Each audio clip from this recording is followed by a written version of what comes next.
YCP హయాంలో రెచ్చిపోయిన వారిపై చర్యలు తప్పవని ఏపీ హోంమంత్రి అనిత హెచ్చరించారు. అధికారాన్ని చూసుకుని అక్రమాలు అరాచకాలకు పాల్పడ్డ ఎవరిని వదిలేది లేదన్నారు. మాకు చరిత్ర లేదండి. మీకు ఒకసారి అబ్జర్వ్ చేసుకుంటే కూటమి ప్రభుత్వం అధికారంలో ఇప్పుడు ఉండి లాస్ట్ తెలుగుదేశం పార్టీ హయాంలో కూడా ఇప్పుడు కూడా గవర్నమెంట్లో అఫీషియల్స్ జైలుకి వెళ్ళిన పరిస్థితులు అయితే లేవు. ఎందుకంటే మాది ఒకటే స్లోగన్, మీ రూల్ ప్రకారం మీరు పనిచేయండి, రూల్ దాటి పనిచేస్తే మీరే ఇబ్బంది పడతారు అన్నది మేము ఫస్ట్ నుంచి మేము చెప్తున్న స్లోగన్. ఈరోజు సిన్సియర్గా పనిచేస్తున్న అధికారులని మేము ఇబ్బందులు పెట్టాల్సిన అవసరం ముఖ్యంగా ఎన్డీఏ గవర్నమెంట్కి లేదు. దయచేసి అందరూ కూడా గమనించుకోవాలి. ఎందుకంటే ఎవరైతే తప్పు చేశారో వాళ్ళు శిక్ష అనుభవించాల్సిందే. శిక్ష అనుభవించాల్సిన క్రమంలో కొన్ని చోట్ల కొంచెం అంటే వాళ్ళ తాలూకా రాజకీయ నాయకులకి రాజకీయ నాయకుల చేత శబాష్ అనిపించుకోవటానికో లేకపోతే అప్పుడు ముఖ్యమంత్రి దగ్గర మార్కులు కొట్టేయటానికో కొంతమంది ఇలా పనిచేసి ఈరోజు ఇబ్బందులు తెచ్చుకునే పరిస్థితి ఉంది. మీకు తెలుసు శ్రీలక్ష్మి గారు ఒక సీనియర్ ఐఏఎస్ ఆఫీసర్. శ్రీలక్ష్మి ఎన్ని రోజులు ఆవిడ జైల్లో ఇబ్బంది పడ్డారో మనందరికీ కూడా తెలుసు. అలాంటి సందర్భం మా గవర్నమెంట్లో పనిచేసిన ఏ ఐఏఎస్ ఆఫీసర్కైనా ఏ ఐపీఎస్ ఆఫీసర్కైనా అయిందా అండి? మళ్ళీ మేము కూడా చాలా సందర్భాల్లో ప్రతిపక్షంలో ఉన్నాము. ప్రతిపక్షంలో ఉండి మేము కేసులు పడ్డాము, మేము ఇబ్బందులు పడ్డాము తప్పించి ఏ అధికారి మా వాళ్ళు ఇబ్బందులు పడిన పరిస్థితి కనిపించలేదు. అది మేము డామ్ షూర్గా చెప్పగలం. మరి మీ గవర్నమెంట్లో ఉన్న అఫీషియల్స్ ఎందుకు ఈరోజు బయటకు వచ్చి తప్పు చేశారని చెప్పి ప్రజల ముందు లేకపోతే చట్టం ముందు నిల్చోవాల్సిన అవసరం ఏమొచ్చింది, ఎందుకు వచ్చింది అన్నది మీరు ఆత్మావలోకనం చేసుకోవాలి. ఎందుకనంటే ఈరోజు మీరు చెప్పిన తప్పుడు పనులు చేయటం వల్ల ఈరోజు వాళ్ళు ఇబ్బందులు పడుతున్నారు.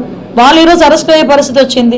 తీరా తప్పు చేయించి ఈరోజు వాళ్ళు ఇబ్బందులు పడే పరిస్థితి వచ్చినప్పుడు వాళ్ళకి మీరు కనీసం ఆ పక్కన వేరేగా మీరు సపోర్ట్ చేయడం అనేది పక్కన పెట్టండి.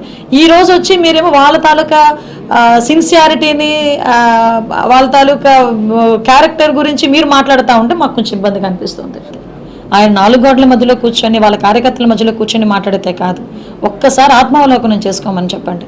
డే ఫస్ట్ ప్రజావేదిక కూల్చిన దగ్గర నుంచి కూడా విధ్వంసం ఎలా స్టార్ట్ అయిందో ఒక్కసారి జగన్మోహన్ రెడ్డి గారికి బయటకు వస్తే ప్రజలు గుర్తు చేసే పరిస్థితి ఉంది. ప్రజావేదికని కూల్చిన దగ్గర నుంచి మొదలుపెట్టింది విధ్వంసం. ఎంతమంది రాజకీయ నాయకులు మా లీడర్స్ మీద ఎంతమంది మీద కేసులు పెట్టారండి? అచ్చెన్నాయుడు గారి దగ్గర నుంచి కొల్లు రవీంద్ర గారు, దూలిపాల నరేంద్ర గారు, దేవినేని ఉమా గారు, పట్టాభి గారు, మా పార్టీ ఆఫీస్ మీద దాడి, డీజీపీ ఆఫీస్ పక్కనున్న మా పార్టీ ఆఫీస్ మీద దాడి జరిగితే ఇదే జగన్మోహన్ రెడ్డి మా కార్యకర్తలకి బీపీ వచ్చింది, బీపీ వచ్చిన కారణంగా వాళ్ళు దాడి చేశారు అన్నారే తప్పించి అది తప్పు అన్న పదం ఉపయోగించలేదు. ఇలాంటి వ్యక్తి ఈరోజు ఆ మాటలు మాట్లాడుతుంటే కొంచెం నాకైతే నవ్వు వస్తుంది. కానీ నేను ఒక పొజిషన్లో ఉండి మాట్లాడేటప్పుడు ప్రజలు కూడా అర్థమయ్యే రీతిగా మాట్లాడారు కాబట్టి చెప్తున్నాను. ఈరోజు ఎంతమందిని ఇబ్బంది పెట్టారండి? అంకబాబు గారని ఒక ప్రెస్ రిపోర్టర్, ఆయన ఏదో మాట్లాడారని అతని వయసును కూడా పక్కన పెట్టి అర్ధరాత్రి వచ్చి సిఐడి ఆఫీస్లో తీసుకెళ్లిన పరిస్థితి కనిపించలేదా? ఒక లేడీ అమరావతి మహిళ ఆవిడని కూడా తీసుకెళ్ళి, ఆవిడకి 60+ years, ఆవిడని కూడా సిఐడి ఆఫీస్కి అర్ధరాత్రి పూట వచ్చి నోటీసులు ఇచ్చి తీసుకెళ్లిన సందర్భం కనిపించలేదా?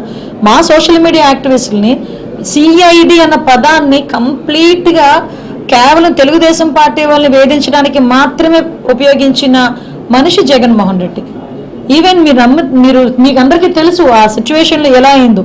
ఒక సిఐడి ఆఫీసర్ నోటీస్ ఇవ్వాలి అని ఒక ఇంటికి వెళ్తే ట్యూబ్లైట్లు ఆపేసి గోడలు దూకి, ఏ రూల్లోని లేదండి. నేను ఈరోజు హోమ్ మినిస్టర్గా పనిచేస్తున్నాను, ఏ రూల్లోని కూడా పోలీస్ ఆఫీసర్లు అలా వెళ్ళాలనేమీ లేదు.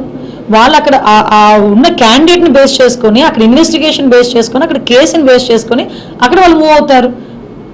అంతే తప్పించి వీళ్ళు ఏంటంటే ఒక నోటీస్ ఇవ్వడానికి అలాంటి సిచ్యువేషన్స్ కూడా క్రియేట్ చేయగలిగారు వీళ్ళు. ఈ రోజు అటువంటి అధికారులందరూ కూడా ఇబ్బంది పడుతున్నారు.